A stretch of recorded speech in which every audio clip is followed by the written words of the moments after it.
I wouldn't usually take much notice of a bit part actor on an old TV show unless they'd gone on to bigger and better things, and even then it would only be to point out to the missus, "Oh look, it's what's-his-name before he was famous."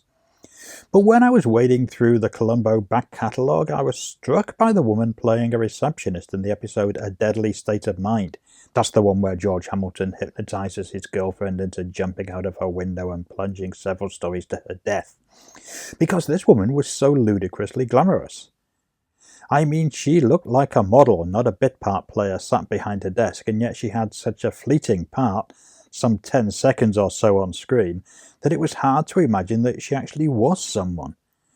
I was immediately driven to look her up in case she was Morgan Fairchild or a similar big-haired glamour girl in an early part.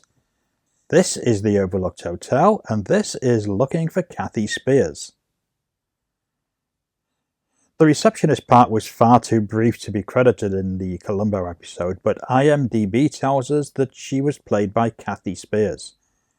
Kathy Speirs' acting career seems to have consisted of this 1975 show and a couple of episodes of Rowan and Martin's Laugh-In in 1972, where she plays reporter in a steam room / reporter in a nudist camp, a seemingly ongoing character that didn't go on. It's time to hit the road with Kathy. And this week, Laugh-In has me visiting the Sunny Bottom nudist colony to find out why people like to go around in the buff. Frankly, after having been here a week, I must say that it all depends on how you look at it. So she had 3 small acting parts over 3 years without a single character who actually has a name. Not the most glittering of careers, even though she acquits herself admirably in the few roles that she has. Her dialogue delivery is fine and she looks like somebody who should be famous. Which, it turns out, she was. Just not as an actor. Kathy Speirs was not somebody who was pursuing an acting career with any level of seriousness. Instead, she had a pretty successful career as a model. Born Kathy Hansen, her surname came through marriage at the age of 17, she was what we would now call a supermodel.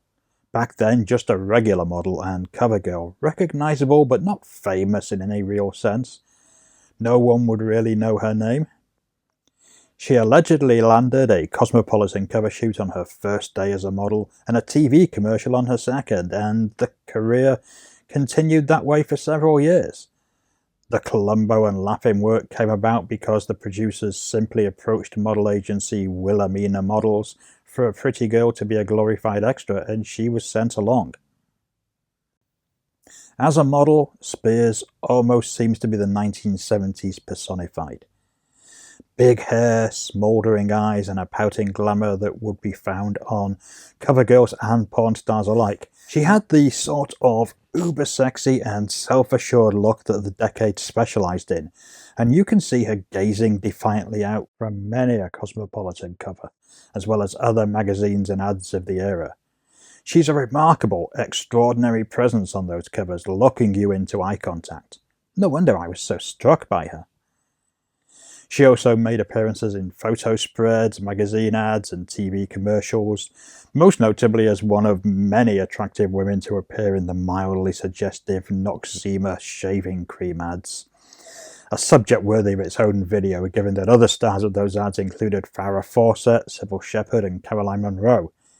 Here she appears with Joe Namath, the former football player who became a sex symbol in the 1970s. What can I say? It was a different time.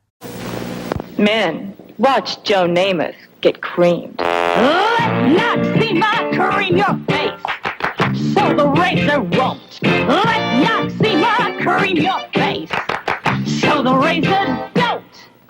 The closer you shave, the more you need creamy, soothing, medicated Noxzema. Let Noxzema cream your face, so the razor don't.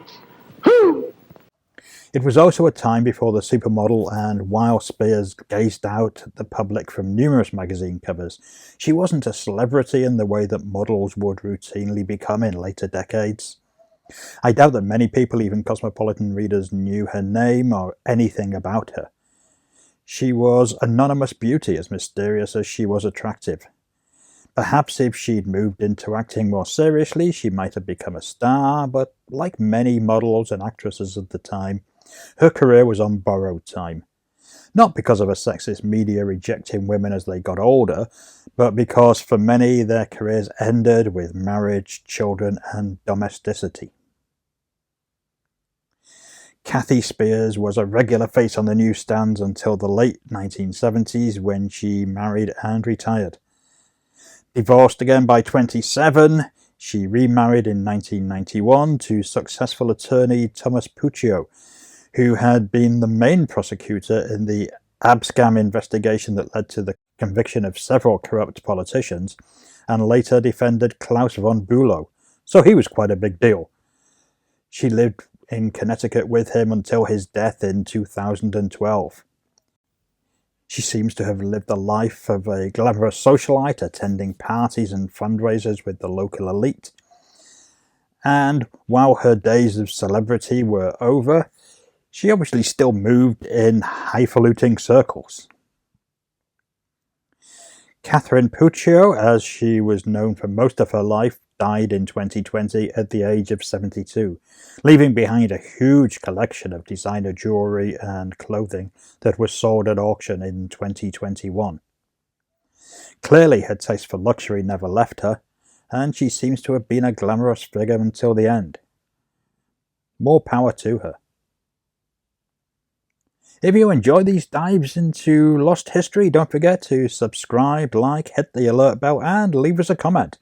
Do you remember Kathy Speirs as a 1970 glamour girl? Or would you like us to look at the lives of other forgotten bit part players of yesteryear? Let us know. But for now, thanks for listening, and I'll see you again soon.